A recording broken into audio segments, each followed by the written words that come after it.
സുവിശേഷത്തിൻ ദീപ്തവെളിച്ചം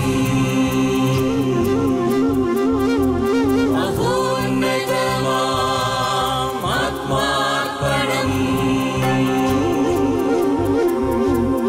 വചനം സത്യം ജീവദായകം വചനം സത്യം ജീവദായകം വചനം സത്യം ജീവദായകം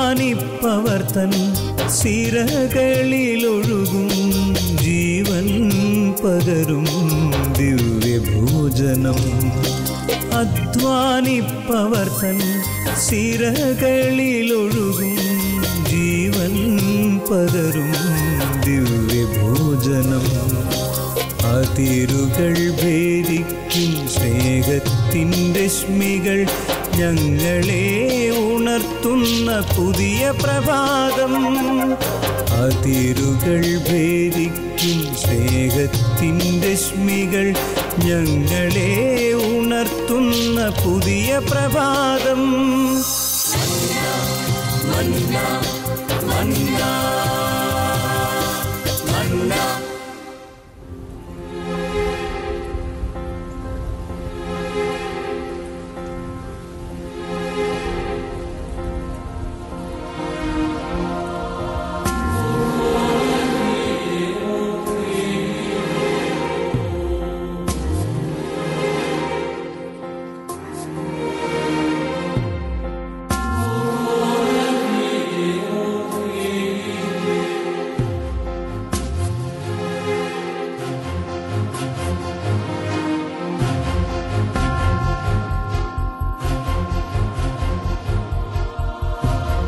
ദൈവത്തിൻ വിളി കേട്ടു ഭവനത്തെ മറന്ന് ഇറങ്ങി വന്നവനല്ലോ പുരോഹിതൻ ജന്മദേശത്തെ വെടിഞ്ഞ് അജഗണങ്ങൾക്കായി ജീവിക്കുന്നവനല്ലോ ഇടയൻ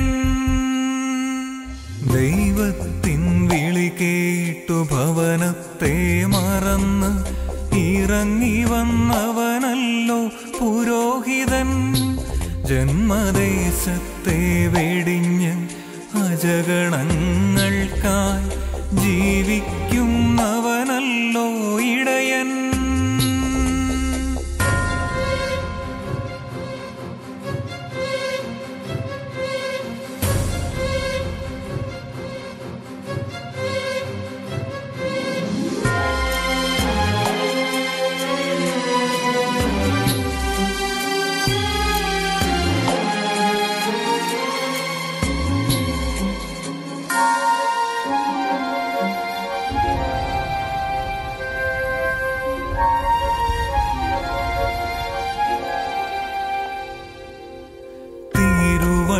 താരയിൽ നിനക്കാ ബലിയാകാൻ വന്നൊരു ഇടയൻ തിരുവഴിയിൽ നിന്നു നീ അകലാതിരിക്കുവാൻ തിരുവചനം പകരുന്ന ഗുരുവാണവൻ ആ ഇടയന്റെ കണ്ണുനീർ വീഴ്ത്തരുതേ ആ നെഞ്ചു പീടയുവാൻ ആ മനം തേങ്ങുവാൻ ഒരു നാളും നീ ഇടയാക്കരുതേ ആ നെഞ്ചു പീടയുവാൻ ആ മനം തേങ്ങുവാൻ ഒരു നാളും നീ ഇടയാക്കരുതേ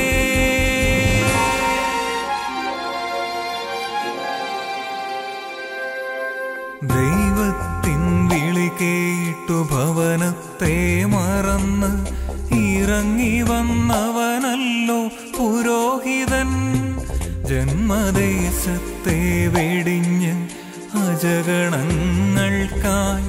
ജീവിക്കുന്നവനല്ലോ ഇടയൻ.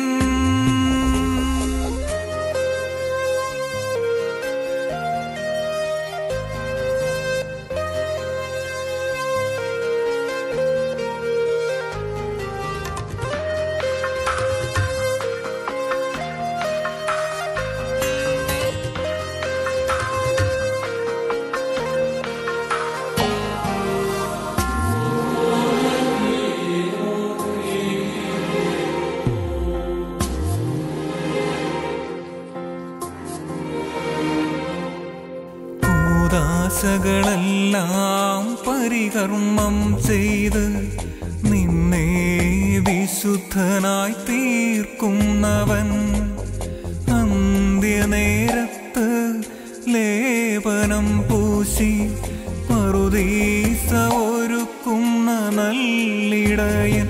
ആ ഇടയന്റെ കണ്ണുനീർ വീഴ്ത്തരുതേ. ആ നെഞ്ചു പിടയുവാൻ ആ മനം തേങ്ങുവാൻ ഒരു നാളും നീ ഇടയാക്കരുതേ. ആ നെഞ്ചു പിടയുവാൻ ആ മനം തേങ്ങുവാൻ ഒരു നാളും നീ ഇടയാക്കരുതേ.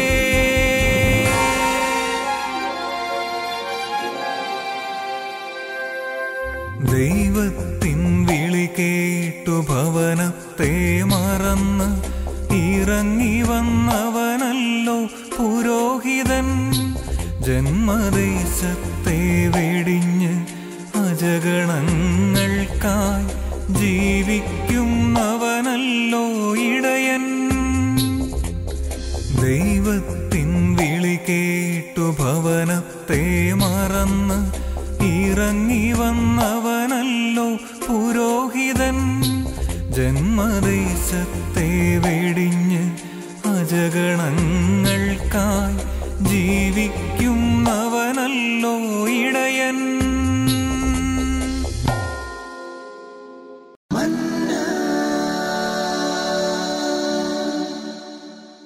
വിശുദ്ധ ലൂക്കയുടെ സുവിശേഷത്തിൽ 3 ഉപമകൾ പറയുന്നുണ്ട്. ഒന്ന്, കാണാതെ പോയ ആടിൻ്റെ ഉപമ, കാണാതെ പോയ നാണയത്തിൻ്റെ ഉപമ, ധൂർത്തപുത്രൻ്റെ ഉപമ.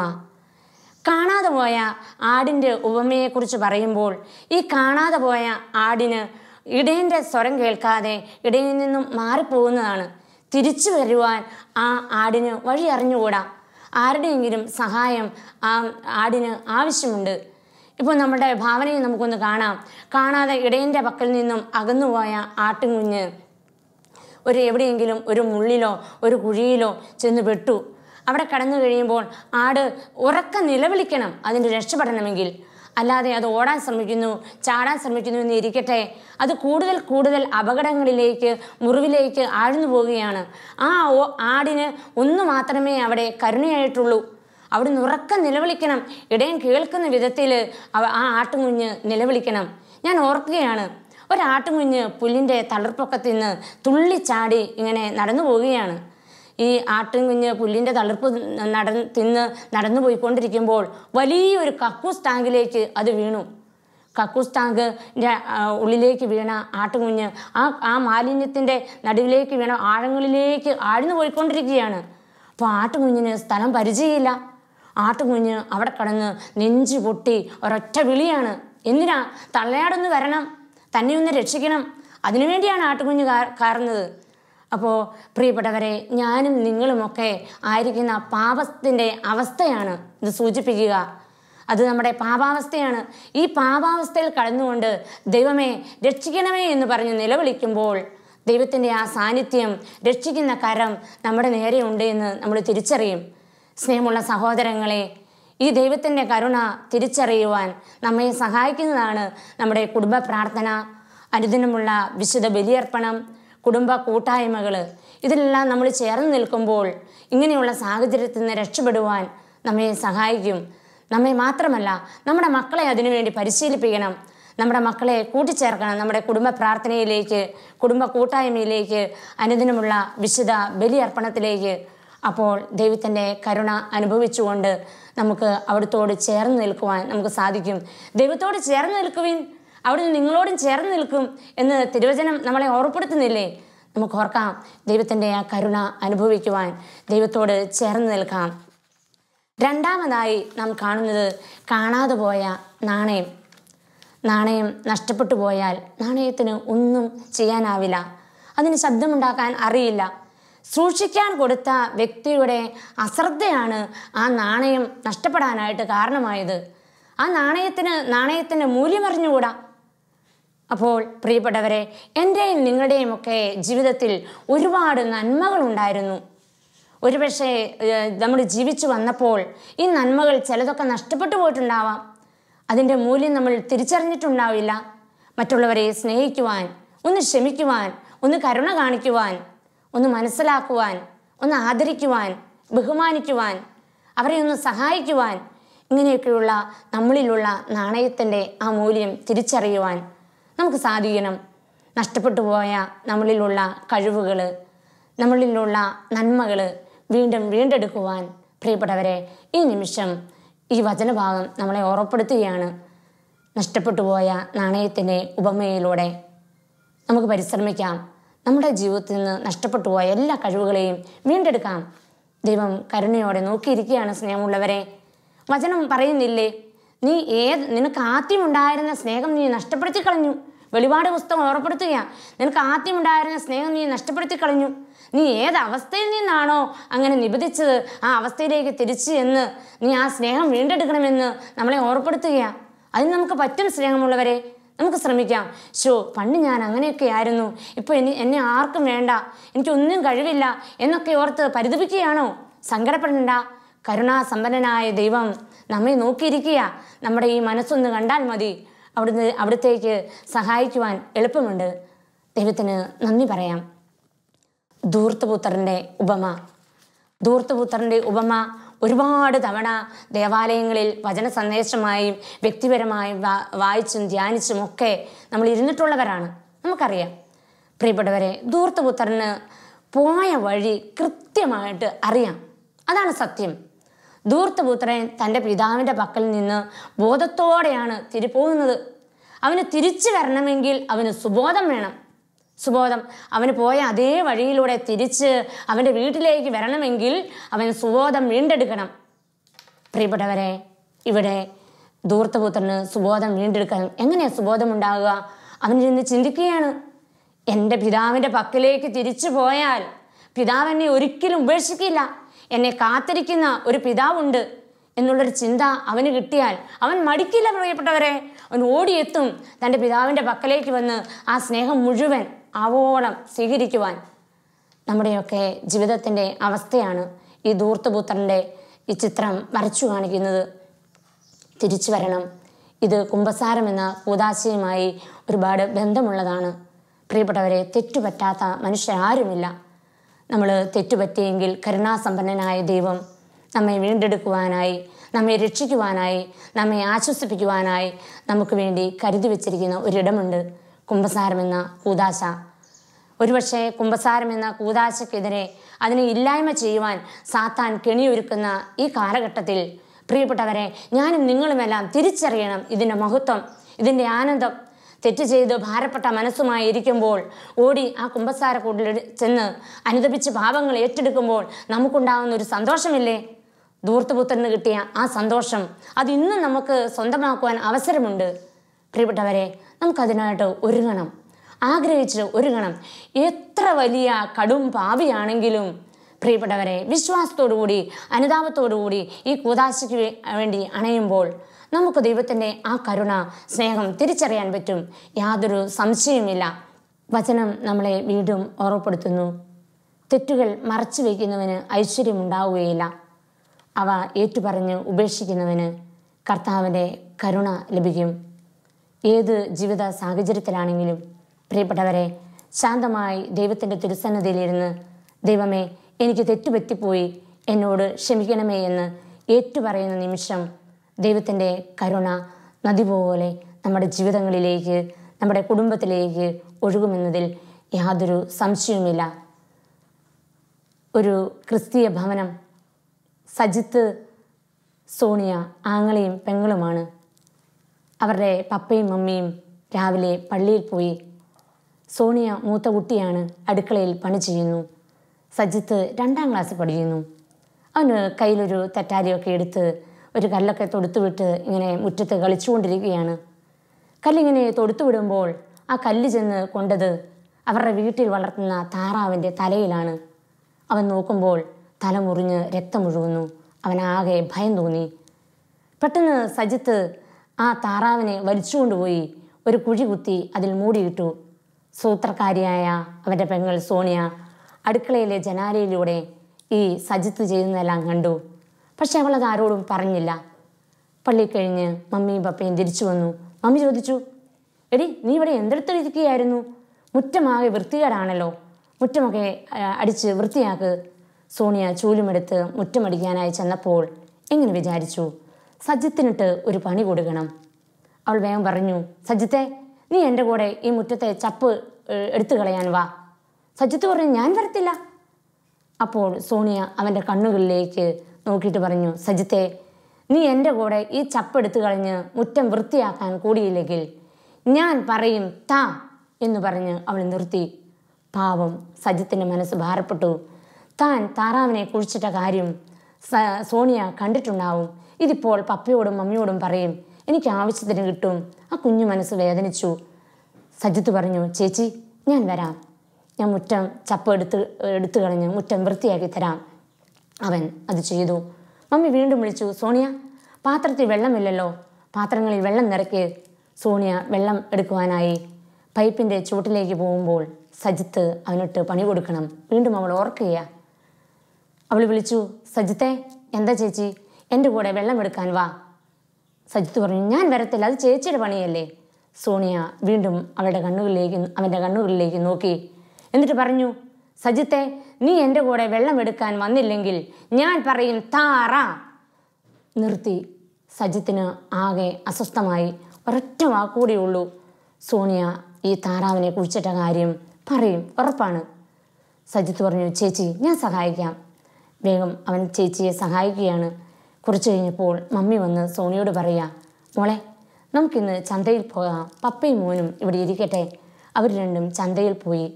ആ സമയത്ത് സജിത്ത് ആകെ ടെൻഷനായി. അവൻ്റെ കുഞ്ഞു മനസ്സ് വേദനിക്കാൻ തുടങ്ങി.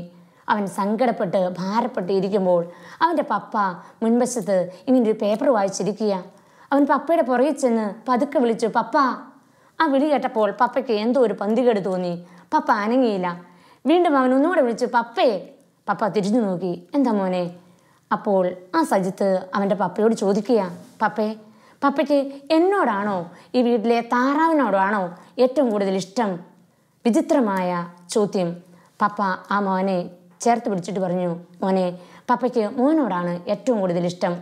ആ കുഞ്ഞ് വീണ്ടും ചോദിക്കുക, അല്ല പപ്പ, നമ്മുടെ വീട്ടിലെ ഒരു താറാവ് ചത്തുപോയെങ്കിൽ പപ്പ എന്തു ചെയ്യും? പപ്പ മോനോട് പറഞ്ഞു, മോനെ ഒരു താറാവ് ചത്തുപോയെങ്കിൽ പപ്പ 100 താറാവിനെ വാങ്ങിച്ചു വിടുമെടാ.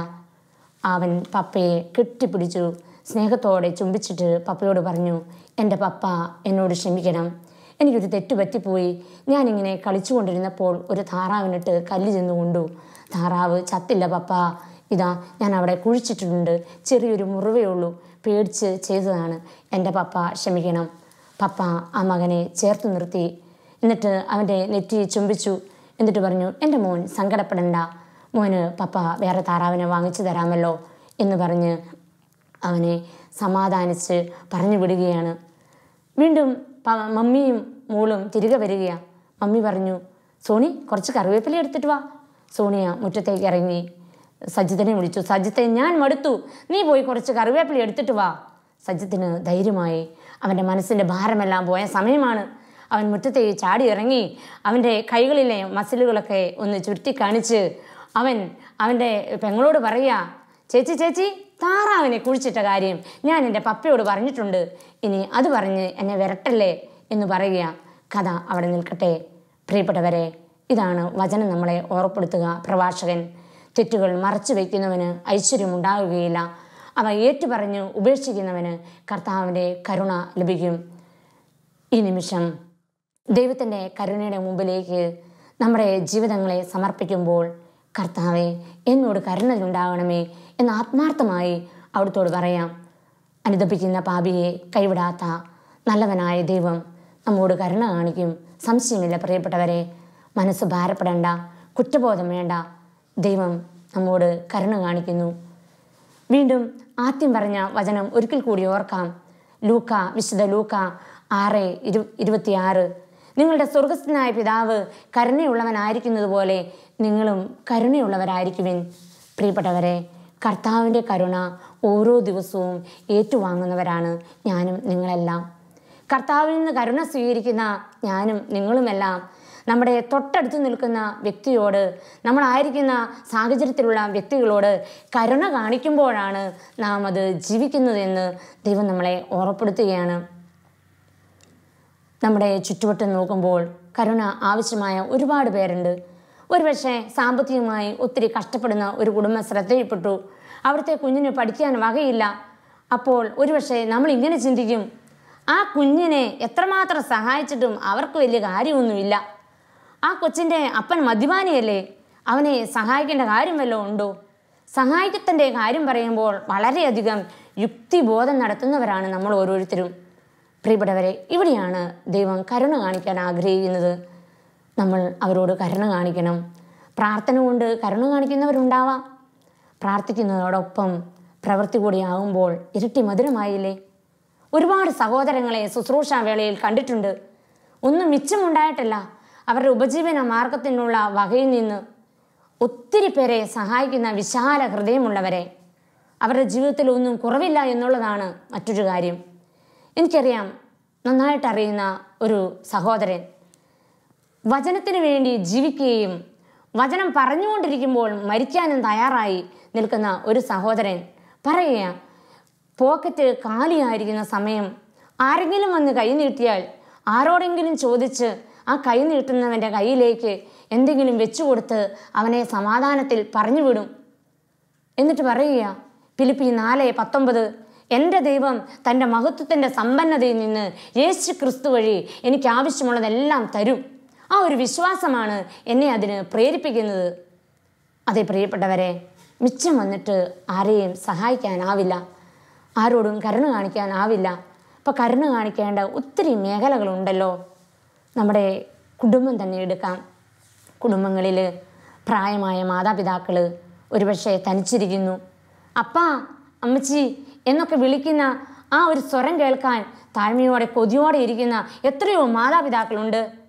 അവരുടെ അടുത്ത് ചെന്നിട്ട് അപ്പച്ച, അമ്മച്ചിയോ എന്നൊക്കെ വിളിക്കാൻ മക്കൾക്ക് കഴിഞ്ഞെങ്കിൽ ആ മാതാപിതാക്കളോട് കാണിക്കുന്ന കരുണയല്ലേ അത്? നമ്മളായിരിക്കുന്ന സമൂഹത്തിൽ തകർന്ന് ഉടഞ്ഞ കുടുംബ ജീവിതങ്ങൾ, അവരോട് കരുണ കാണിക്കാൻ പറ്റണം. ഭിന്നിച്ചു കഴിയുന്ന ഭാര്യ ഭർത്താക്കന്മാർ വിമർശിക്കാനും ഒറ്റപ്പെടുത്തുവാനും ഒക്കെ നമുക്ക് എളുപ്പമാണ്. പക്ഷേ ഈശോ നമ്മോട് കരുണ കാണിച്ചതുപോലെ അവരോട് കരുണയോടെ ഒന്ന് നോക്കുവാൻ, കരുണയുടെ ഒരു വാക്ക് പറയുവാൻ, ഒന്ന് പുഞ്ചിരിക്കുവാൻ കഴിഞ്ഞാൽ നമ്മൾ ധന്യരായി. മക്കളുടെ സ്നേഹം ലഭിക്കാത്ത മാതാപിതാക്കളും മാതാപിതാക്കളുടെ സ്നേഹം ലഭിക്കാത്ത മക്കളും എല്ലാം ഇതിന് ഉദാഹരണമാണ്. പ്രിയപ്പെട്ടവരെ, തമ്പുരാൻ്റെ കരുണ നമുക്ക് കാണിക്കണം. നമ്മുടെ കുടുംബത്തിലുള്ളവരോട്, ജീവിത പങ്കാളിയോട്, മക്കളോട്, മാതാപിതാക്കളോട്, സഹോദരങ്ങളോട്, നമ്മുടെ കുടുംബക്കാരോട് എല്ലാം കരുണ കാണിക്കണം. 10 എന്ന സംഖ്യ 9നെ അടിച്ചു. 9 അപ്പോൾ 10നോട് ചോദിക്കുകയാണ്, എന്തുകൊണ്ടാണ് നീ എന്നെ അടിച്ചത്? 10ന് പറയാനുള്ള ഉത്തരം ഇതാണ്, ഞാൻ നിന്നേക്കാൾ വിലയുള്ളതും ഞാൻ നിന്നേക്കാൾ ശക്തനുമാണ്. ഇത് കേട്ട 9 8നെ അടിക്കുകയാണ്. 8 7നെ, 7 6നെ, ഇങ്ങനെ അടി നീണ്ടുകൊണ്ടിരിക്കുന്നു. അടി കൊള്ളുന്നവർക്കെല്ലാം അടിച്ചവനോട് ചോദിക്കാനുള്ള ഒരേ ഒരു ചോദ്യം, എന്തുകൊണ്ടാണ് നീ എന്നെ തല്ലിയത്? അടി കൊടുത്തവർക്ക് പറയാനുള്ള ഉത്തരം ഒന്ന് മാത്രം, നിന്നേക്കാൾ വലുതും നിന്നേക്കാൾ വിലയുള്ളതുമാണ് ഞാൻ, അതുകൊണ്ടാണ് ഞാൻ നിന്നെ തല്ലിയത്. അവസാനം 1ൻ്റെ ഊഴമായി. 1ൻ്റെ ഊഴമായപ്പോൾ 1 പൂജ്യത്തെ നോക്കി. പൂജ്യത്തെ നോക്കുമ്പോൾ 1ന് സങ്കടം തോന്നി. 1 വിചാരിച്ചു, പാവം പൂജ്യം, അതാരെ തല്ലും? അതുകൊണ്ട് 1 ഇങ്ങനെ ചിന്തിക്കുക, ഞാൻ പൂജ്യത്തെ തല്ലുകയില്ല. ഞാൻ ആ പൂജ്യത്തെ എന്നോട് ചേർത്ത് നിർത്തും. ആ പൂജ്യത്തെ എന്നോട് ചേർത്ത് നിർത്തും. അപ്പോൾ പൂജ്യം ഏറ്റവും വലുതും വിലയുള്ളതുമായി തീരും. അങ്ങനെ ആ പൂജ്യത്തെ ഞാൻ വീണ്ടെടുക്കും. ഒന്ന് ചിന്തിച്ചു. പ്രിയപ്പെട്ടവരെ, നമ്മുടെ അനുദിന ജീവിതത്തിൽ ഇതൊരു യാഥാർത്ഥ്യമാണ്. ഇത് നമുക്ക് സ്വന്തമാക്കണം. സമൂഹത്തിൽ ഒറ്റപ്പെട്ടവരെയും വേദനിക്കുന്നവരെയും മറ്റുള്ളവരാൽ പുറന്തള്ളിയവരെയും കുറ്റബോധത്തിൽ സൽപ്പേര് നഷ്ടപ്പെട്ട് കഴിയുന്നവരെയും എല്ലാവരെയും ചേർത്ത് പിടിക്കുമ്പോൾ അവർക്ക് വിലയുള്ളവരാവും. ബഹുമാനപ്പെട്ട ഷാജി തുമ്പച്ചിറ അച്ഛൻ്റെ പാട്ടുകൾ ഒരുപാട് സിസ്റ്ററിൻ്റെ ജീവിതത്തെ സ്വാധീനിച്ചിട്ടുണ്ട്. ദൈവത്തെ വിളിച്ചാൽ അവിടുന്ന് നമ്മുടെ തൊട്ടടുത്തുണ്ട്. അച്ഛൻ്റെ പാട്ടിൻ്റെ 4 ലൈൻ പാട്ട് സിസ്റ്ററിൻ്റെ ജീവിതത്തെ ഒരുപാട് സ്വാധീനിച്ചതാണ്. സിസ്റ്റർ ഓർക്കുക. ഇത്രയടുത്ത് കർത്താവ് നിൽക്കും ദൈവജനം വേറേത്, കയ്യെത്തും ദൂരത്ത് കാരുണ്യം കാണിക്കും ദൈവവും വേറേത്. ഞാൻ എൻ്റെ ആടുകളെ തേടി നടന്നിടും, മുറിവേറ്റു വീണതിനെ നെഞ്ചേറ്റിൽ അളിച്ചിടും. ഞാനാണ് ദൈവമെന്ന് അപ്പോൾ നീ അറിയും, ആഹാ ഞാനാണ് സത്യമെന്ന് അപ്പോൾ നീ അറിയും. ഇത്രയടുത്ത് കർത്താവ് നിൽക്കും ദൈവജനം വേറേത്, കയ്യെത്തും ദൂരത്ത് കാരുണ്യം കാണിക്കും ദൈവവും വേറേത്. ഞാൻ എൻ്റെ ആടുകളെ തേടി നടന്നിടും, മുറിവേറ്റു വീണതിനെ നെഞ്ചേറ്റിൽ അളിച്ചിടും. ഞാനാണ് ദൈവമെന്ന് അപ്പോൾ നീ അറിയും, ആഹാ ഞാനാണ് സത്യമെന്ന് അപ്പോൾ നീ അറിയും. പ്രിയപ്പെട്ടവരെ, നമുക്ക് വേദനിക്കാൻ ഒന്നുമില്ല. നമ്മുടെ തൊട്ടടുത്ത് നിൽക്കുന്ന, വിളിച്ചപേക്ഷിക്കുമ്പോൾ നമ്മെ രക്ഷിക്കുവാൻ തയ്യാറായി നിൽക്കുന്ന ആ ദൈവത്തിൻ്റെ കരങ്ങളിലേക്ക് നാം ആയിരിക്കുന്ന ഇടങ്ങളിൽ ഇരുന്നു കൊണ്ട് നമ്മുടെ മനസ്സിൻ്റെ ഭാരങ്ങളും നമ്മുടെ ഉത്കണ്ഠകളും നമ്മുടെ സങ്കടങ്ങളും നമ്മുടെ ബലഹീനതകളും എല്ലാം നമുക്കൊന്ന് ചേർത്ത് വയ്ക്കാം. താഴ്മയോടെ പ്രാർത്ഥിക്കാം. പിതാവായ ദൈവമേ, കരുണാസമ്പന്നനായ ദൈവമേ, പാവപ്പെട്ട ഞങ്ങളുടെ ജീവിതങ്ങളോട് അവിടുന്ന് കരുണ കാണിക്കണമേ. നിൻ്റെ കരുണ അതൊന്നു മാത്രമാണല്ലോ ഈ ഭൂമിയിൽ ഇന്നോളം ജീവിക്കുവാൻ ഞങ്ങൾക്കിടയായത്. ദൈവമേ, നിൻ്റെ കരുണയുടെ വാഹകരാകുവാൻ ഞങ്ങളെ അവിടുന്ന് ഉപകരണമാക്കണമേ, ഉപയോഗിക്കണമേ. അതിനുവേണ്ടി ഞങ്ങളെ വെട്ടിയൊരുക്കണമേ. എന്നെയും എൻ്റെ കുടുംബത്തെയും എൻ്റെ സമൂഹത്തെയും ഞാനുമായി ബന്ധപ്പെട്ട എല്ലാ വ്യക്തികളെയും ദൈവമേ നിൻ്റെ മുമ്പിലേക്ക് ഞാൻ ചേർത്ത് വയ്ക്കുന്നു. പ്രിയപ്പെട്ടവരെ, വിശുദ്ധ ലൂക്കായുടെ സുവിശേഷം 6-ാം അധ്യായം 26-ാം വചനം, നിങ്ങളുടെ സ്വർഗസ്ഥനായ പിതാവ് കരുണയുള്ളവനായിരിക്കുന്നത് പോലെ നിങ്ങളും കരുണയുള്ളവരായിരിക്കുവിൻ. ഈ വചനത്തിൻ്റെ അഭിഷേകം നമുക്ക് നമ്മുടെ കുടുംബത്തിലും വ്യക്തി ജീവിതത്തിലും ലഭിക്കുവാൻ ഒരു നിമിഷം പ്രാർത്ഥിക്കാം. ആയിരിക്കുന്ന ഇടങ്ങളിൽ ഇരുന്നു കൊണ്ട് കണ്ണുകൾ അടച്ചോ, എങ്ങനെയാണോ ദൈവത്തിൻ്റെ പരിശുദ്ധാത്മാവ് പ്രേരിപ്പിക്കുന്നത് അപ്രകാരം പ്രാർത്ഥിക്കട്ടെ. കർത്താവേ, കരുണയുണ്ടാവണമേ. കർത്താവേ, എന്നോട് കരുണയായിരിക്കണമേ. എൻ്റെ മാതാപിതാക്കളോട്, സഹോദരങ്ങളോട്, മരിച്ചുപോയ പൂർവികരോട് കരുണയുണ്ടാവണമേ. കരുണ പ്രതീക്ഷിക്കുന്ന അനേകായിരങ്ങളിലേക്ക് അങ്ങയുടെ കരുണ ഒഴുക്കണമേ. ആമേൻ. കുരിശ് രക്ഷയുടെ അടയാളമാണ്. സ്നേഹത്തിൻ്റെയും പങ്കുവെക്കലിൻ്റെയും മഹത്തായ അനുഭവം. ആ വലിയ രക്ഷയുടെ സാന്നിധ്യം നമ്മുടെ ജീവിതത്തെ സമ്പൂർണ്ണമാക്കട്ടെ. ഏവർക്കും ക്രിസ്തു സ്നേഹവും സമാധാനവും നേരുന്നു. പ്രാർത്ഥനയിൽ നമുക്ക് പരസ്പരം ഓർമ്മിക്കാം. നിങ്ങളുടെ അഭിപ്രായങ്ങളും നിർദ്ദേശങ്ങളും ഞങ്ങളെ അറിയിക്കാൻ മറക്കരുത്. eldroyvision.uae@gmail.com.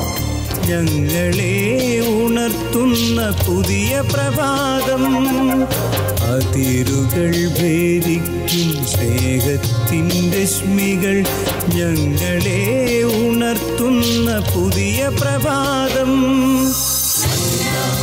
മന്ന